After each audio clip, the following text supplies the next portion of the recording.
Vaikom government girls higher secondary സ്കൂളിന്റെ 74ാമത് വാർഷിക ആഘോഷം സെലസ്റ്റ 2026 വൈക്കം MLA CK ആശ ഉദ്ഘാടനം ചെയ്തു. ചലച്ചിത്ര താരം ഗിന്നസ് പക്രു മുഖ്യാതിഥിയായിരുന്നു.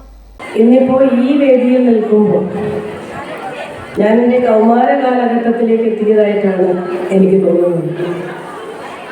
കാരണം ഞാൻ എൻ്റെ ബാല്യകാലം കഴിഞ്ഞ് കൗമാരത്തിലേക്കുള്ള ആദ്യ പടികൾ ചവിട്ടുന്നത് ഈ മുറ്റത്തിലാണ്.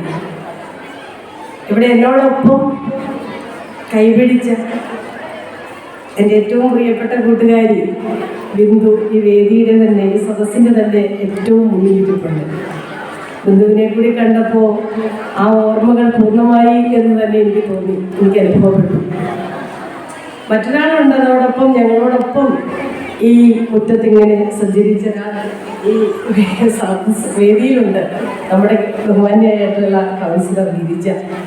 PTA പ്രസിഡന്റ് K മദനദാസ് അധ്യക്ഷത വഹിച്ച ആഘോഷ പരിപാടിയിൽ വൈക്കം നഗരസഭ ചെയർമാൻ അബ്ദുൾ സലാം റാവുത്തർ മുഖ്യപ്രഭാഷണം നടത്തി. സ്കൂളിൽ നിന്നും വിരമിക്കുന്ന അധ്യാപകർക്ക് ചടങ്ങിൽ യാത്രയയപ്പം നൽകി.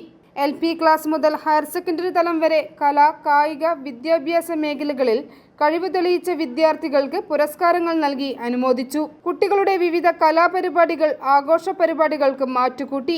വിദ്യാഭ്യാസ standing committee chairperson D Ranjith Kumar, പൊതുമരാമത്ത് standing committee chairperson KB Girijakumari, നഗരസഭ പ്രതിപക്ഷ നേതാവ് PT രാജേഷ്, മുനിസിപ്പൽ കൗൺസിലർമാരായ MR അനിൽകുമാർ, R അനീഷ്, ഉപജില്ലാ വിദ്യാഭ്യാസ officer KC Deepa, SMC chairman Sumesh Kumar, school principal K Sasikala, head mistress TR Omana തുടങ്ങിയവർ സംസാരിച്ചു. അധ്യാപകരും രക്ഷകർത്താക്കളും വിദ്യാർത്ഥികളുമടക്കം നൂറുകണക്കിന് ആളുകളാണ് ആഘോഷ പരിപാടിയിൽ പങ്കുചേർന്നത്. i4 news Vaikom.